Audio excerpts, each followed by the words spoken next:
விஜயை பொறுத்தவரையில் நான் தாயை போல பிள்ளை நூலை போல சேலை என்று சொல்லுவது முந்தைய வரலாறு சொல்றீங்க. அதே போல அவர் பிரதமரை சந்திச்சிருக்காரு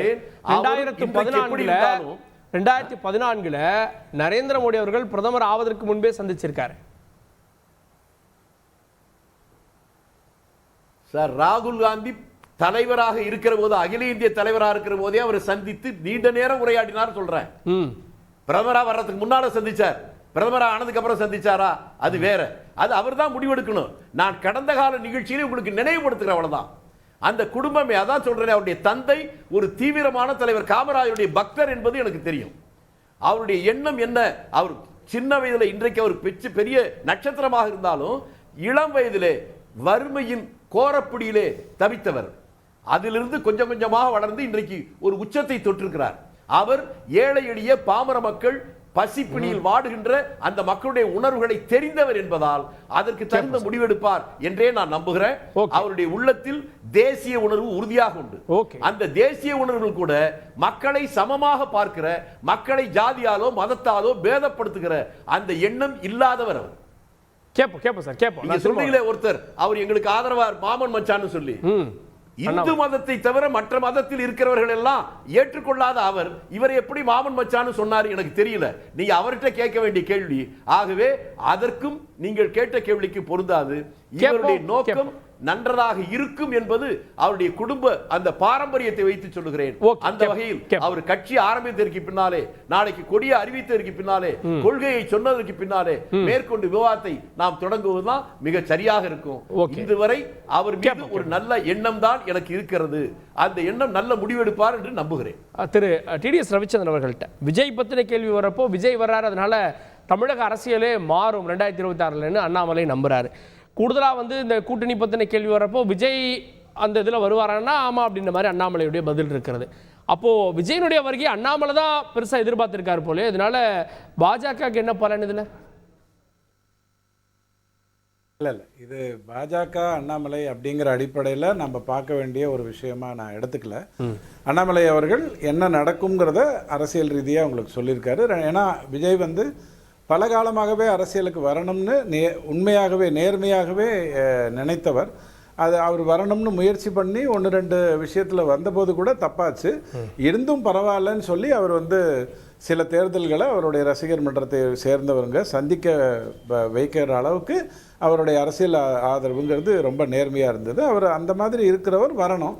அதற்கு அடிப்படை காரணம் அவருக்கு இப்போ இன்றைக்கி 40+ இருக்கக்கூடிய பெண்களில் பலருடைய ஆதரவு அவருக்கு உறுதியாக இருக்கிறதுக்கு வாய்ப்பு இருக்குது. இன்றைக்கி இருக்கக்கூடிய 20-25 அந்த வயதில் இருக்கக்கூடியவர்கள் கண்டிப்பாக அவரிடம் தங்களுடைய வாக்குகளை கொடுப்பேன்னு சொல்கிறதுக்கு நிறைய வாய்ப்பு இருக்குது. கடந்த 4 படங்கள் அவருக்கு சரியாக ஓடலை அப்படிங்கிறதுனால அவர் வராருன்னு நான் நினைக்கல. ஏன்னா 4 படங்கள் சரியாக ஓடலைன்றதுக்கு பிறகும் அவரிடம் ஒரு படம் இருக்குது. அவர் இந்த படத்தோடு நான் கடைசியாக நிறுத்திக்க இல்லை, அது கமர்ஷியலாக எல்லாமே ஹிட்டு சார். இல்லை நமக்கு உள்ளே இருக்கிறவங்களுக்கு நல்லா தெரியும். ஏன்னா அது எப்படி ஓடிச்சு, மக்கள் எவ்வளோ தூரம் பார்த்தாங்கங்கிறது தெரியும். ஆனாலும் அவருடைய அடுத்த படம் இதுதான் என்னுடைய கடைசி படம். ஏன்னா எம்ஜிஆர் அவர்கள் கூட முதலமைச்சர் ஆனதுக்கு அப்புறம் அவருடைய படம் ஒன்று ரிலீஸ் ஆச்சு, மதுரை மீட்டு சுந்தரபாண்டியன் நினைக்கிறேன். அதுக்கப்புறம் 2 படம் கூட அவர் நடிச்சிருந்தார். ஆனால் இவர் அப்படி பண்ணலை. மற்றவர்கள் அதற்கு பிறகு சிவாஜி கணேசன் ஐயாவாக இருக்கட்டும், ரஜினிகாந்த் ஐயாவாக இருக்கட்டும், அவங்க திரைப்படத்தில் நான் நிறுத்த போகிறேன், நான் அரசியலில் நேராக கான்சென்ட்ரேட் பண்ணுவேன்னு சொல்லலை. ஸோ அந்த வகையில் விஜய் இதில் இன்னும் துல்லியமாக இருக்காருன்னு நம்ம எடுத்துக்கலாம். ஆனால் எதற்காக வருகிற இப்போ நாளைக்கு அவருடைய கொடியில் நீல கலர் இருக்குது, அம்பேத்கரை போட்டுட்டார், சிவப்பு கலர் இருக்குது, கம்யூனிஸ்டத்தை போட்டுட்டார், இப்படியெல்லாம் குழப்பமாக பேச விடாமல் அவர் கருப்பு இருந்ததுன்னா அது ஏற்கனவே நம்ம ரங்கன் நம்ம ராமர் எல்லா இந்து கடவுள்களும் கருப்பு தான், அதனால ஹிந்துத்துவ போராட்டிட்டார் அப்படின்னு சொல்லலாம். ஆனால் திராவிடம் வராதா அதில்? ஏங்க திராவிடத்தினுடைய கருப்பே வேறங்க, அதுதான் இப்போ ஈடி தான் பார்த்துட்டு இருக்குது. அது அந்த கருப்பு வேற. இப்போ விஜய் ஐயா இதை சொல்லிடுறாருன்னு வச்சுப்போம். இப்போ எனக்கு என்னென்னா அவர் வர்றதுனால, அதாவது மதமற்ற சாதியற்ற அப்படிங்கிற விஷயங்கள்லாம் எனக்கு 1730 ஜம்புதேவி பிரகடனத்திலேயே வேலுநாச்சியாரிலிருந்து தமிழகம் சாதியற்ற மதமற்றங்கிறதெல்லாம் பேசியிருக்கு. அதில் எந்த ஒரு குழப்பமும் நான் பார்க்க விரும்பல, அது புதுசு இல்லை. ஆனால் அவர் வராரு, வந்துட்ட உடனே என்ன சொல்கிறாரு, நாளையிலேருந்து டாஸ்மாகில் எந்தவாக இருந்தாலும் பில்லு போடப்படும், 43,000 கோடிக்கு 62,000 கோடிக்கு ஒரு வியாபாரம் நடக்குது, பில் இல்லாம அந்த வியாபாரம் நடக்கக்கூடாது, அது நடக்கணும், அதுல வந்து பேர் இருக்கணும், மொபைல் நம்பர் இருக்கணும் அப்படிங்கிற அடிப்படையில் அவர் பேசுவாரா? எனக்கு ரொம்ப ஆச்சரியமா இருக்கு. ஏன்னா 20,000 கோடி எது கருப்பு பணமா போகுதுன்னு நாம நினைக்கிறோமோ அது வந்து வெள்ளையா வரும். கனிம வளத்தில் வந்து இந்த மாதிரியான தவறு நடக்குது, மணலில் இந்த மாதிரியான தவறு நடக்குது, இதையெல்லாம் நான் தட்டி கேட்பேன். இதை நான் தட்டி கேட்டால் தமிழ்நாட்டில் வரக்கூடிய பொருளாதாரம் இந்திய அரசுக்கு நான் கடன் கொடுப்பேங்கிற அளவுக்கு வந்துடும். ஏன்னா அதையெல்லாம் மனசில் வச்சு தான் திமுக தன்னுடைய வாக்குறுதியில் 1 ட்ரில்லியன் எக்கானமி, இந்தியாவே 3 ட்ரில்லியனை தாண்டி 5 ட்ரில்லியனுக்கு இன்னும் 2 வருஷத்தில் போகுதுன்னும் போது இவர் வந்து இல்லை தமிழ்நாடே 1 ட்ரில்லியனுக்கு வரும்னு திமுக வாக்குறுதி கொடுத்தது உங்களுக்கு ஞாபகம் இருக்கலாம். அது எட்ட முடியும். ஆனால் அதுக்கு இந்த மாதிரியான விஷயங்கள்ல இருந்து நான் வெளில வரேன்னு சொல்லணும். இப்போ ரஜினிகாந்த் ஐயா வரும்பொழுது ஆன்மீக அரசியல் அப்படிங்கிற வார்த்தையை பயன்படுத்தினார். ஆன்மீக அரசியலினுடைய அவசியம் நம்ம தமிழ்நாட்டில் உண்மையிலே இருக்கு. ஏன்னா வாக்கு வங்கி அரசியலை தாண்டி, மதம் தாண்டி, சாதி தாண்டி ஒரு விஷயத்தை பேச வேண்டும்ங்கிறது அவர் கொண்டு வந்தார். அவர் வராதுக்கு 1000 காரணம் இருந்துட்டு போட்டோம். அதே மாதிரியே சிஸ்டத்தை நான் சரி பண்ணுவேங்கிற ஒத்தை வரியில மிகப்பெரிய விஷயத்தை அவர் சொன்னார். அந்த சிஸ்டம் தான் நம்ம இடத்துல ஃபெயில் ஆகுது. ஏன்னா குடும்ப கட்டுக்குள்ள இருக்கக்கூடிய கட்சிகள் சிஸ்டத்தை தான் ரஜினிகாந்த் அவர்கள் அந்த மாதிரி தெள்ள தெளிவா இன்று விஜயை வரவேற்கிறார் அண்ணாமலை. அது ரெண்டும் இணைச்சு பார்க்கணுமா? ஆமா, ஏன்னா இவங்கெல்லாம் சித்தாந்த ரீதியாக இல்ல, இவங்கெல்லாம் சித்தாந்த ரீதியாக இதுக்குள்ள வரக்கூடியவங்க தான். ஏன்னா இவங்களுக்கு தேசிய சிந்தனை இருக்கு.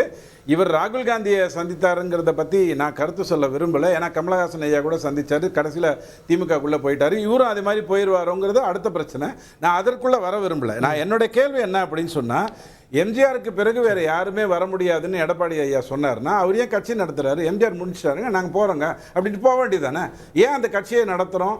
அந்த சித்தாந்தம், அந்த கொள்கை தமிழ்நாட்டுக்குள்ள ரொம்ப வருடங்களுக்கு முன்னாடி 47-48 வருடங்களுக்கு முன்னாடி வந்துருச்சு. எம்ஜிஆர் வைத்த ஒத்த வரி என்ன? திமுக என்பது தீய சக்தி. ரொம்ப தெளிவா சொன்னாரு. அந்த மாதிரி ஒரு ஒத்த வரியை இவர் சொல்லிட்டு வந்தாருன்னா அது எதுவாக வேணாலும் இருந்துட்டு போட்டோம். அப்படி சொல்லிட்டு வருவாருன்னா அது உண்மையிலே ஆக்கப்பூர்வமாக பேசலாம். சீமான் ஐயா வந்து கூட்டணி வைப்பார். அந்த ஒத்தவரி உங்களுக்கு கேட்கலையா? ஒன்றிய அரசுன்றாரு சார், நீட்டு வேணான்றாரு சார். அந்த ஒத்தவரி உங்களுக்கு கேட்கலையா? இல்லைங்க, அதெல்லாம் எங்க தமிழ்நாடுனாலே வாக்கு வங்கி அரசியல் தான் நடத்தி ஆகணும்.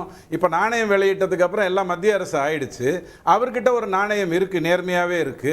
அந்த அதை தவிர நயம் வேற இருக்குது, கரெக்டா பேசுவாரு, அது திருந்திடுவாரு. அதெல்லாம் ஒரு பெரிய விஷயம் இல்லை. ஆனால் அது நான் வந்து ஒரு குறையா சொல்ல விரும்பல. எனக்கு என்னன்னா இந்த டாஸ்மாக் விஷயத்துல சார் ஒரு விஷயம் சொல்றேன் சார், அதுக்கு மட்டும் எனக்கு டைம் கொடுங்க. தமிழ்நாட்டில் இன்னைக்கு ரேஷன் கடை மூலமாக எல்லாருக்கும் அரிசி போகுது, பொருட்கள் போகுது. இது எல்லாருக்கும் தெரிஞ்ச விஷயம் தானே. ஆனால் உங்களுக்கு ஒன்று தெரியுமா? 60 வயசுக்கு மேலே இருக்கக்கூடியவங்களுக்கு கைரேகை சரியாக வரலன்னு சொல்லிட்டு அந்த கார்டை கேன்சல் பண்ணிட்டாங்க. ஐயா 60 வயசுக்கு மேலே ஒரு மனுஷனுக்கு சோத்தை போடுறதே எதுக்காகனா அவங்ககிட்ட இருந்து ஏதாவது லாபம் வருமானு பார்த்து சோத்தை போடுறாங்க 40% மக்கள். இல்லை ஆதாரம் அந்த மாதிரியான விஷயத்தில் நான் இப்படி ஒரு முடிவு எடுப்பேன். நான் வந்து தமிழகத்துக்கு இந்த மாதிரியான மாற்றங்களை கொண்டு வருவேன். ஓகே, இல்ல இருக்க எங்க வீட்டுல இருந்தே நான் சொல்ல முடியும், பக்கத்து வீடு ஏத்த வீட்டுல இருந்து என்னால சொல்ல முடியும். ரேகை இல்ல, ரேகை ஒத்து வரலன்னு சொல்லிட்டு கார்டுல வந்து கொடுக்க மாட்டேன்ட்டாங்க. அவர் வீட்டுல இருந்து எல்லா பொருட்களும் வெளியில போயிடுச்சு மழையில. அவர்கிட்ட 6,000 ரூபாய் கொடுக்க மாட்டேன்ட்டாங்க. உலகத்துல இருக்கும் இந்த மாதிரியான குற்றச்சாட்டுகள் ஒரு ட்வீட் போட்டா போதும் சார். அந்த ட்வீட்டை யார் போட்டாங்கிறது முக்கியம். இப்போ நான் பேசுகிறேன், தந்தி டிவியில் பேசுகிறேன், உங்களுக்கு ஆச்சரியமா இருக்கு. அதே விஜய் அதை எடுத்து சொன்னா அது பெரிய விஷயமா மாறும். இந்த மாதிரி சின்ன சின்ன விஷயங்கள், அநியாயங்கள் நடக்கிறத ஓகே காமன் மேன் வாய்ஸை கொடுப்பாரா விஜய் அப்படின்ற கேள்வி நீங்க எனக்கு திரும்ப இன்னொன்னு சொல்லிடுறேன். இந்த கொடியை இப்ப ரிலீஸ் பண்றேன், 234 தொகுதியில வந்து நல்லா படிச்சவங்களுக்கு ஒரு விழா நடத்துறேன், அவங்களுக்கு எல்லாம் சாப்பாடு போடுறேன். அப்புறம் ஆசிரியர்கள் சர்க்கார் படத்தில் கடைசியா 234 தொகுதிக்கும் வேட்பாளர் அறிவிச்சார் இல்லையா, அந்த வேட்பாளர்களையே நான் திரும்ப நிறுத்துவேன் அப்படின்னு அவர் பேசினாருன்னு சொன்னா நான் ரொம்ப சந்தோஷப்படுவேன். என்ன சார் அதுதான் நம்ம வந்து மாற்றத்தை நோக்கி போறதுக்கான விஷயங்கள். ஓகே.